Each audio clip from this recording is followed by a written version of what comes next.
그건 분명 우리 부모님 재산이야. 아무 조건 없이 증여를 받은 건데 왜 돌려줘? 그건 빌려준 거야. 사용의 개념이라고.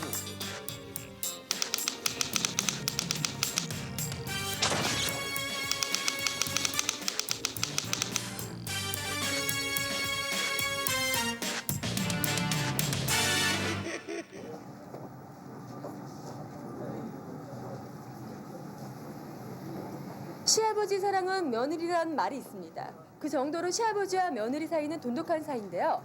지난 8월 서울지법 북부지원 민사 1부에서는 시아버지가 며느리에게 대여금 반환 청구 소송을 제기했답니다. NG를 좀 왜 냈을 것 이렇게 같은데. 불미스러운 일이 일어났을까요? 그 사건의 발달은 이렇습니다.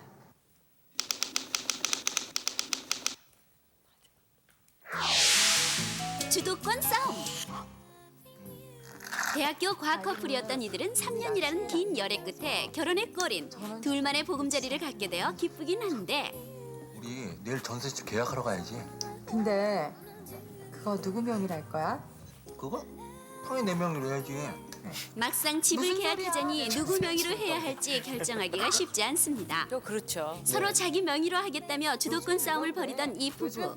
뾰족한 대안이 떠오르지 않자 마침내 설문조사에 나서고 정말. 이 부분까지는 마음에 드는데요. 제 생각에는 전셋집 명의를 자기 앞으로 하겠다는 일념으로 철저하게 사전 조사를 하는 남편. 아 참, 내가 고민거리가 있는데 그 아파트 전세권 설정 명의를 나름대로 완전 객관적인 명의로 정보를 입수합니다. 요즘 맞벌이 하는 부부들은 보통 여자 명의로 하든가 아니면 공동 명의로 하던데요. 그래요? 무슨 소리? 그래도 남자 명의로 해야지. 근데 요즘 동료 직원들이 제시한 의견을 수렴하기로 하고 맞벌이를 하는 신세대 가장답게 한 발짝 양보하기로 결심을 하는데 다 이거 했거든? 아직 보긴 했다. 정말. 근데 내가 생각해봤는데 우리 그거 공동 명의로 하면 안 될까? 큰 맘 먹고 양보를 했건만 좋은 아내는 거야? 순순히 물러서지 않고 이것도 안 되는 전세 끝내 값이 고집을 너무한 거 꺾지 아니야? 않으니 마음 약한 남편 결국 두 손 두 발 다 들어버리고 맙니다. 그들의 러브하우스. 이렇게 시작된 두 사람의 꿀맛 같은 신혼생활이 시작되었습니다. 대학 시절부터 죽자 살자 붙어 다니던 찰떡궁합의 아내. 프리랜서 광고 카피라이터로 남편과 한 사무실에서 일하고 있는 이 시대 전형적인 커리어 우먼. 신혼 초라 아직 주머니 사정은 넉넉지 않지만 탁월한 능력을 인정받아 회사에서 주목받고 있으니 돈 걱정은 NO! 두 사람이 맞벌이를 하면서 1년 동안 벌어들이는 수입은 대략 3,500만 정도로 제법 쏠쏠한 편. 게다가 건강한 몸과 빵빵한 능력을 소유하고 있으니 그야말로 확 트인 탄탄대로. 좋은데 요걸 톡톡 튀는 아이디어와 업무 추진력으로 광고업계에서 주목받고 있는 복덩어리 아내. 안팎으로 야무지게 자신의 삶을 영위해 가는데 한다면은 더 나을 수도 있는 거 아니야? 많이들 드세요. 그래, 집은 살만하더냐? 네, 아담하고 좋아요. 그래. 되도록 오랫동안 둘만의 공간을 갖고 싶어하는 아내. 그러나 철딱선이 없는 마마보이 남편. 3년 후 다시 합치겠다며 주워 담을 수 없는 실언을 하고 맙니다. 형, 너 이거 전세 계약서 잘 가지고 있지? 아 그럼요. 그럼 빨리 전세권 설정해놔야지. 잘못하면 신혼집 전세 전세권을 날리기 쉽지 않거든. 설정하라는 시아주버니의 말에 아들 내외도 동감을 하고 그 즉시 법무사 사무실을 찾아가는데 비록 전셋집이긴 하지만 자신의 명의로 된 서류를 바라보는 것만으로도 감개가 무량합니다. 돈이 뭐길래. 아유. 글쎄 말이에요. 응.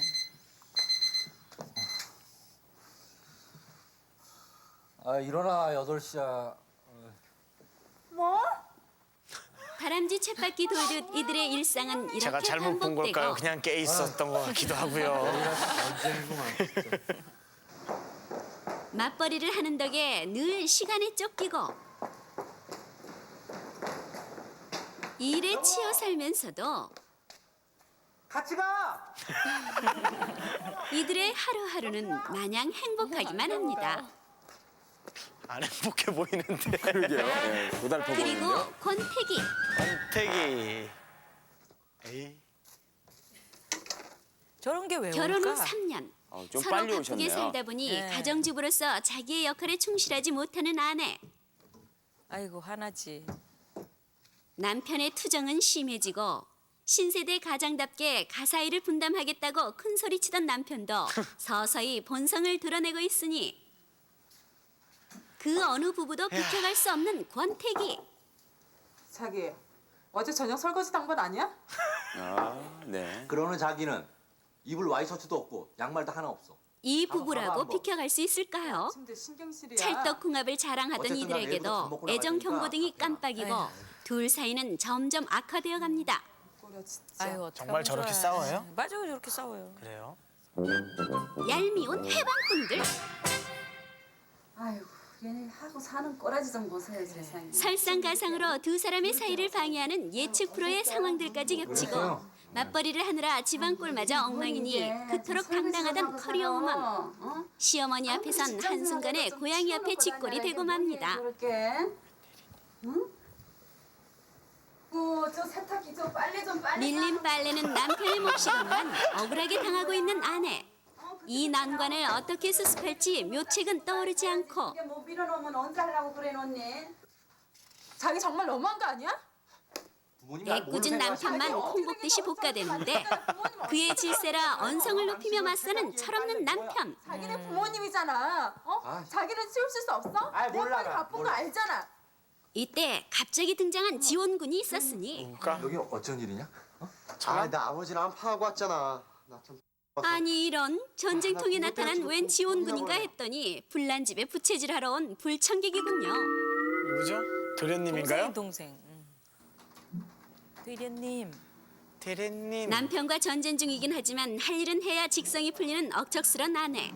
하지만 아무리 쥐어짜도 쌈박한 카피는 떠오르지 않고 저러고 애 낳으면 어떻게 키우나? 눈치코치 없는 한심한 그래요? 불청객. 계속 분위기 파악 못하고 염장을 지르고 있으니 으이구 가엾은 세댁 억장이 무너집니다.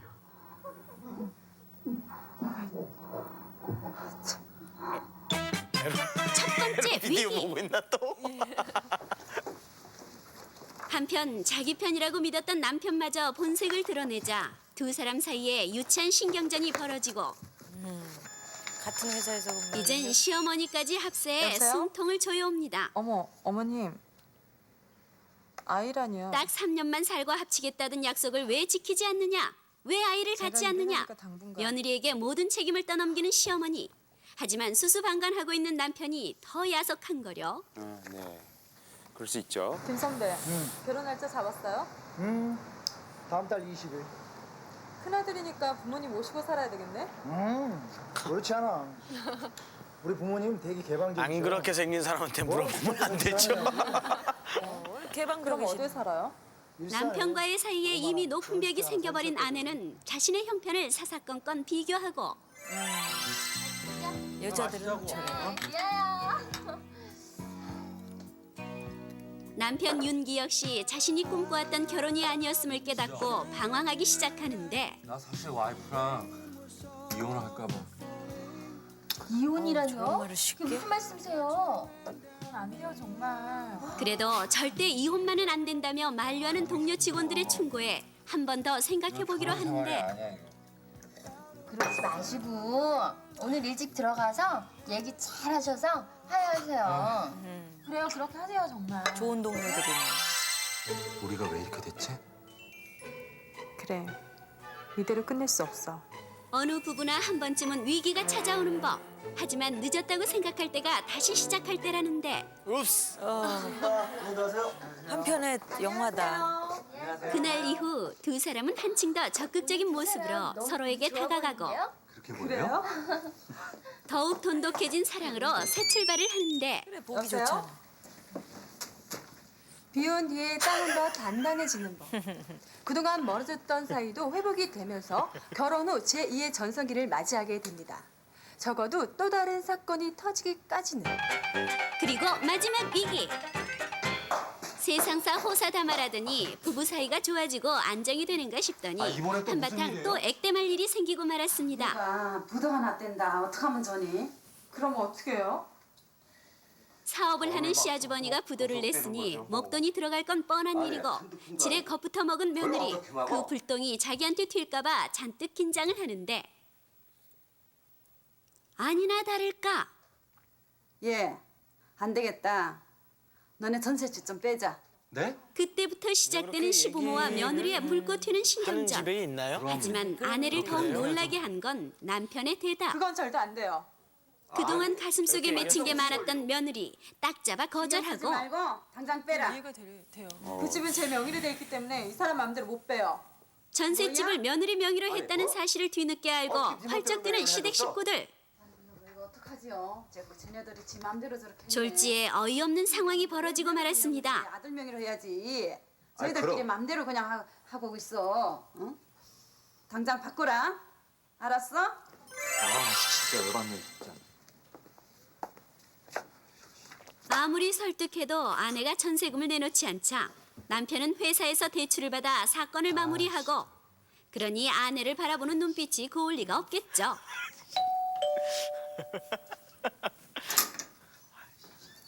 안녕하세요, 어머니. 시아주버니의 부도 사건은 며느리를 향한 시부모의 시위로 이어지고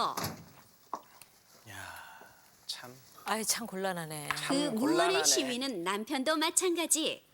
간신히 모면한 부부간의 곤란하네, 위기가 곤란해. 또다시 엄습하는데 그녀의 탕돌한 선택. 아가, 너네 전셋집 그거 윤기명으로 바꿔야겠다. 왜요? 어떻게든 아들 앞으로 명의를 돌려놓겠다며 온갖 회유를 하는 시부모. 그럼에도 불구하고 자신의 권리만을 내세우며 그래. 당차게 맞서는 며느리. 그러면은 공동명의를 해라. 요새 신세대 부부들 다 그렇게 한다더라. 집 살 때도 여자 단독 명의를 하는 경우가 많은데 하물며 얼마 안 되는 그깟 전셋집. 부모와 아내 사이에서 난감해하는 남편. 저도 시집 와서 맞벌이 하니까 그럴 자격 충분히 있다고 생각합니다. 뭐라고? 아니 얘가 남편의 참 우유부단한 별걸 다 처신과 모르겠네. 시부모에 아니, 대한 요새는 배신감으로 그렇게 그런가? 우라통이 터진 뭐, 며느리. 그렇게 그동안 건강하냐? 쌓였던 울분을 토해내며 급기야 폭탄 선언을 하는데 저 이 사람하고 못 살겠어요. 아니 그동안 지칠 대로 지쳐버린 며느리 이혼을 요구하고 그래. 그러나 네가 달래기는커녕 먼저 이내 이혼했으니까 돌변해버리는 시댁 전세금 식구들. 당장 가져와. 천만에요. 위자료라고 생각할게요. 아니, 내 아들이 돈을 못 벌었냐, 남자 구실을 못 했냐, 어? 그 돈은 빌려준 거니까 어서 내놔. 이렇게 해서 결국 두 사람은 이혼을 하게 되고 맙니다. 시아버지는 기다렸다는 듯이 결혼 당시 얻어주었던 전세금을 되찾기 위해 소송을 걸어오는데요. 과연 이럴 때 며느리 명의로 얻어준 전세금을 다시 찾을 수 있을까요? 없을까요? 말씀드리기에 앞서서 지금 사례의 부부를 보니까 한마디로 웃긴다 이런 생각이 듭니다. 왜 웃기느냐? 전세 자금을 처음에 서로가 가져가겠다고 이름을 또는 설문조사까지 하면서 결국 아내 이름으로까지 정한 그러한 부부의 시작이 웃긴다는 겁니다. 자, 그건 그렇고 시아버지가 이제 며느리를 상대로 돈을 빌려주었다면서 소송을 제기했습니다. 그러나 결론은 한마디로 이길 수가 없습니다. 왜 그러냐? 그 돈의 성격은 실은 아들이 결혼하면서 시부모가 주었던 돈으로 주었다는 것은 바로 돌려받지 않겠다는 돈이죠. 그것은 바로 증여이기 때문에 그렇습니다. 그래서 증여한 이상 시부모에게는 며느리를 상대로 하든 아들을 상대로 하든 돌려달라고 할 권한이 없어서 질 수밖에 없습니다. 한편 며느리는 이 전세금을 독식할 수 있느냐? 그것도 아니에요. 엄밀한 의미에서는 아들이 증여받았지 며느리가 증여받은 게 아니기 때문에 두 사람 사이에서는 실은 남편의 돈의 성격이 강합니다. 따라서 며느리는 비록 자기 이름으로 되어 있지만 혼자 독식할 수 없고 차라리 헤어질 때 이혼 소송에서 나눠 갖는 방향으로 생각을 하는 게 좋겠습니다.